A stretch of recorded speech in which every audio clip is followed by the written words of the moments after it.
नमस्कार दोस्तों, शिप्रा नदी में धमाके के बाद से पूरे इलाके में दहशत का माहौल है।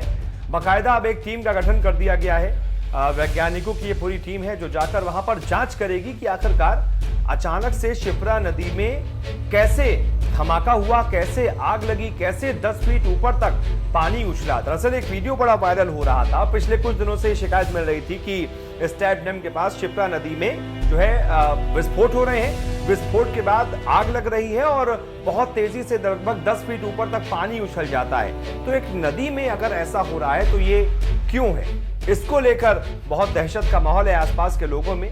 तो इसको लेकर जो है तुरंत सरकार सजग हो गई है और इसकी जांच के लिए एक टीम स्टैप डैम के पास जो है वो पहुंच गई है।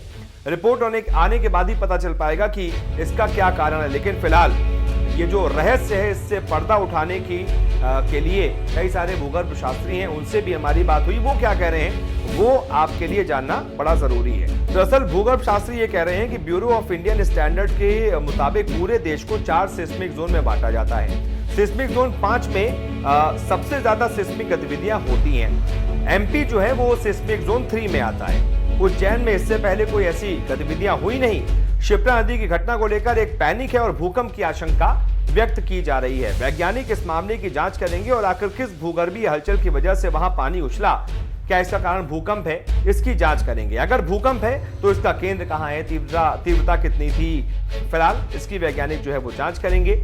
यह भी कहा जा रहा है कि भूकंप आने पर 2-3 तरह की चीजें होती हैं। एक तो पृथ्वी में पूरी तरीके से कंपन होता है, साथ ही पानी का लेवल ऊपर बढ़ जाता है। इसके कुछ इंडिकेशन तो मिल रहे हैं। साथ ही उन्होंने कहा कि पूरा मालवा जो रीजन है वो डेक्कन ट्रैप में है और इस इलाके में लगातार भूगर्भीय हलचल हो रही है।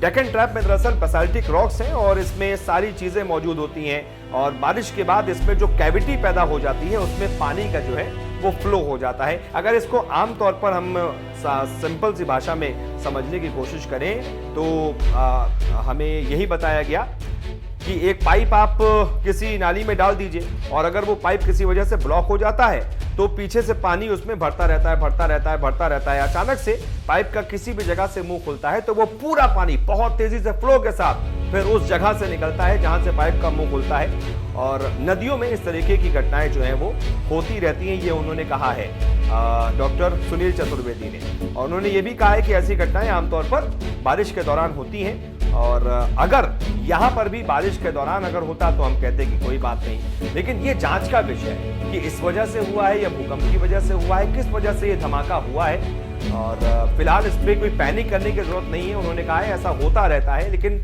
वजह क्या थी ये जानना बड़ा जरूरी है। फिलहाल ये वजह तो तभी निकल कर सामने आ पाएगी जब रिपोर्ट जो है इस टीम की सामने आएगी। बहुत बहुत शुक्रिया फिलहाल इस खबर को देखने के लिए।